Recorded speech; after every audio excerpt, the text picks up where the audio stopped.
الحمد للہ رب العالمین۔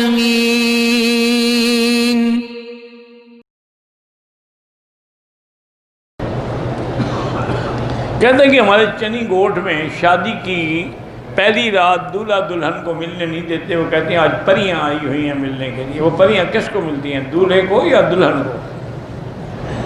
کبھی تم نے کوئی پری دیکھی بھی ہے؟ خدا کا خوف کرو، کیوں ایسے جھوٹے مسئلے گھڑتے ہو؟ انا للہ و انا الیہ راجعون۔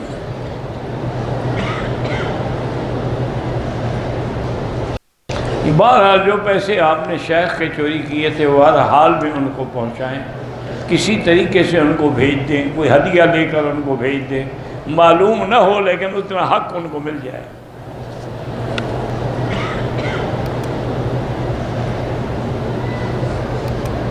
یوسف علیہ السلام پر جو فلم بنی ہے، ایسی فلم دیکھنا ناجائز ہے جو انبیاء یا صحابہ پر بنائی جائے۔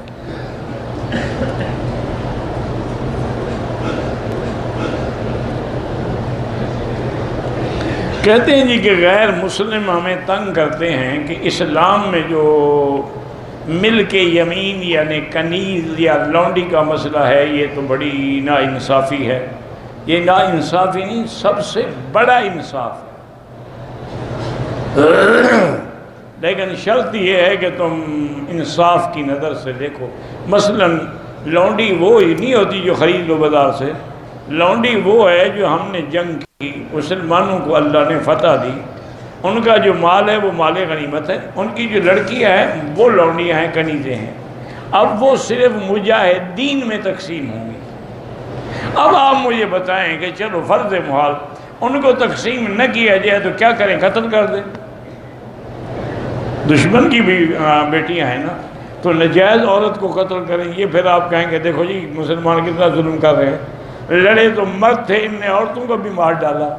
اچھا ان کو قتل نہ کریں، ان کو کہیں گے جی جاؤ، کہاں جائیں؟ ماں باپ تو ان کے مر گئے، وہ جا کے نعوذ باللہ پیشہ کراتی رہے، ان کو گناہوں کے لیے ہم چھوڑ دیں؟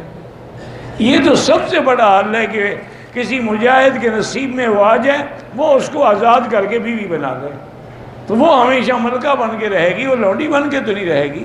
حضور کی بیوی صفیہ جو ہے وہ بھی تو جنگ خیبر کے موقع پر جنگ میں آئی تھی، حضور نے بیوی بنا لیا تو امہات المومنین میں شامل ہو گئی۔ تو اسلام تو ظلم نہیں کرتا، تم اپنے اوپر ظلم کرتے ہو جب ناجائز اعتراض کرتے ہو۔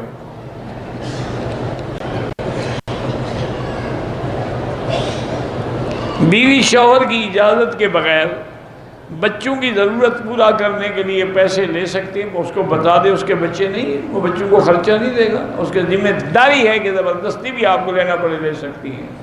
چوری کیوں کریں؟